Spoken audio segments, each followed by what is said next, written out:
Hello বন্ধুরা, আসসালামু আলাইকুম। কেমন আছেন সবাই? আশা করছি সকলে ভালো আছেন। হ্যাঁ, অনেকদিন পর একটি ভিডিও নিয়ে আসলাম।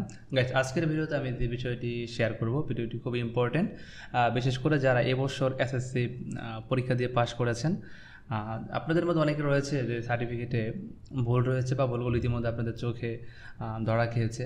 এখন ভাবছেন কারেকশনটা কি এখন করব নাকি সামনে যেহেতু ভর্তি রয়েছে, ভর্তির পরে কারেকশন শুরু করব কিনা, এমন একটি কনফিউশন আপনাদের ভিতরে রয়েছে বা সিদ্ধান্ত নিতে পারছেন না। তো আমি আপনাদের যে পরামর্শটি দেবো সেটি হচ্ছে, যেহেতু আপনি এখন পর্যন্ত এসএসসি ভর্তি হননি, ভর্তি সামনে হবেন, ভর্তি হতে কিন্তু আরও এখনও 10-15 দিন সময় লেগে যাবে।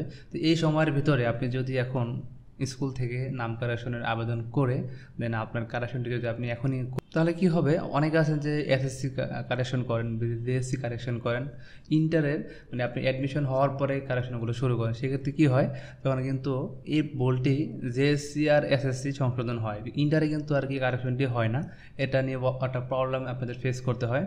তা আমি আপনাদের পার্সোনালি বলবো, আপনার যদি সময় থাকে, সুযোগ থাকে, তাহলে আপনি এখনই সেই প্রবলেমটি সলভ করে নেন। যেমন আমি ইতিমধ্যে আমার স্কুলের কিছু শিক্ষার্থীদের এই প্রবলেমগুলো সলভ করিয়েছি, বা তাদের আমি পরামর্শ দিয়েছিলাম যে পরীক্ষার রেজাল্টটা হওয়ার পর তোমরা স্কুল থেকে নাম কারেকশনের আবেদনগুলো করে নিবে। তো বন্ধুরা, আমার স্কুলের সেই শিক্ষার্থীগণ আমার পরামর্শ অনুযায়ী তারা আমার কাছে এসে আমার স্কুল থেকে নাম কারেকশনের আবেদনগুলো করে গিয়েছিল, এবং আলহামদুলিল্লাহ 1 সপ্তাহের ভিতরে তাদের কারেকশনগুলো কিন্তু হয়ে গিয়েছে। এখন কি হবে, তার যে তার যে এসএসসি মার্কশিট, সেটা কিন্তু কারেকশন হয়ে আসবে। হয়ে আসলে তার কিন্তু আর ঝামেলা থাকলো না, কারণ এইচএসসিতে তার ফার্স্ট ইয়ার বা সেকেন্ড ইয়ার সমস্ত ডাটাগুলো সঠিক থাকবে।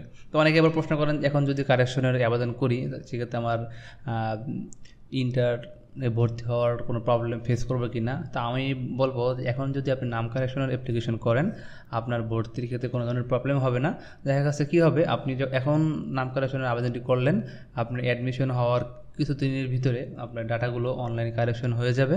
তখন কী হবে, আপনার ফার্স্ট ইয়ার বা সেকেন্ড ইয়ার গিয়ে দেখবেন আপনি সমস্ত তথ্যগুলো এসএসসি এবং জিএসসির অনুযায়ী রয়েছে।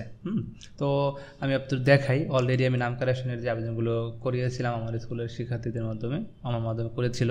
যেমন এসএসসি 2021, যারা এবছর এসএসসি কমপ্লিট করেছেন তাদের মেবি তাদের এসএসসি হবে 2021, বা কারো ক্ষেত্রে 2020ও আছে যারা অনিয়মিত শিক্ষার্থী।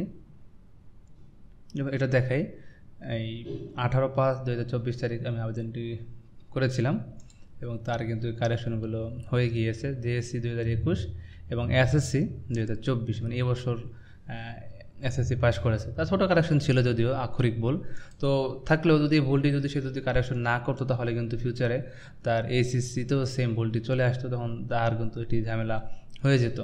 তো এই ধরনের প্রবলেমগুলো আপনাদের মধ্যে যাদের আছে, তারা আমি মনে করি এখনই আপনাদের কারেকশন করে নিতে পারেন, বিশেষ করে যারা 2024 সালে এসএসসি পরীক্ষা দিয়েছেন। আমি আরও কিছু দেখাবো, এই যেমন এই শিক্ষার্থী, এটা এখন পর্যন্ত হয়নি, এটাও হবে, দেখাচ্ছি আপনাদেরকে। দেখুন, এটা অলরেডি কারেকশন হয়ে গিয়েছে। যেমন এর মায়ের নামে প্রবলেম ছিল, এটাও আক্ষরিক ভুল ছিল। যাই হোক, আক্ষরিক ভুলগুলো কিন্তু সুন্দরভাবে হয়ে যাচ্ছে। আর যাদের বড় ধরনের কোনো চেঞ্জ আছে, যেমন মায়ের নামে বা বাবার নামে বড় ধরনের পরিবর্তন, মায়ের নাম চেঞ্জ হবে, বাবার নাম পুরোটা চেঞ্জ হবে, এ ধরনের প্রবলেম থাকলে আপনি অ্যাপ্লাই করতে পারেন। যদি ইমার্জেন্সি কারেকশন করার প্রয়োজন হয়, অবশ্যই আপনি বোর্ডে যোগাযোগ করবেন, বৃত্তি শাখায়, বা বোর্ডের সচিব রয়েছে, চেয়ারম্যান স্যার রয়েছে, সেখানে কথা বলবেন। এছাড়াও যদি আমাদের কোনো হেল্প প্রয়োজন হয় দ্রুত মিটিংয়ের জন্য, তো অবশ্যই আপনি আমার সাথে যোগাযোগ করতে পারেন। এই জন্য আমার ভিডিও ডিসক্রিপশনে আমার একটি হোয়াটসঅ্যাপ নাম্বার দেওয়া থাকবে, এবং আমার ফেসবুক গ্রুপ বা ফেসবুক পেজ লিঙ্ক দেওয়া আছে। আপনি যে কোনো প্রয়োজনে আপনি আমার সাথে যোগাযোগ করতে পারেন। আর আমরা আপনার সার্টিফিকেট সংশোধন, সার্টিফিকেট হারিয়ে গেলে কীভাবে উত্তোলন করতে হয়, বিশেষ করে যারা এই এসএসসি পরীক্ষা দিয়েছেন, রেজিস্ট্রেশন কার্ড, অ্যাডমিট কার্ড, এ ধরনের যদি কোনো প্রবলেম হয় যে আপনার হারিয়ে গিয়েছে, ডকুমেন্টগুলো খুব দ্রুত দরকার, সামনে আপনার এইচএসসি অ্যাডমিশন রয়েছে, অবশ্যই আপনারা আমার সাথে যোগাযোগ করুন। আপনাদেরকে সর্বোচ্চ হেল্প করতে চেষ্টা করবো ইনশাল্লাহ।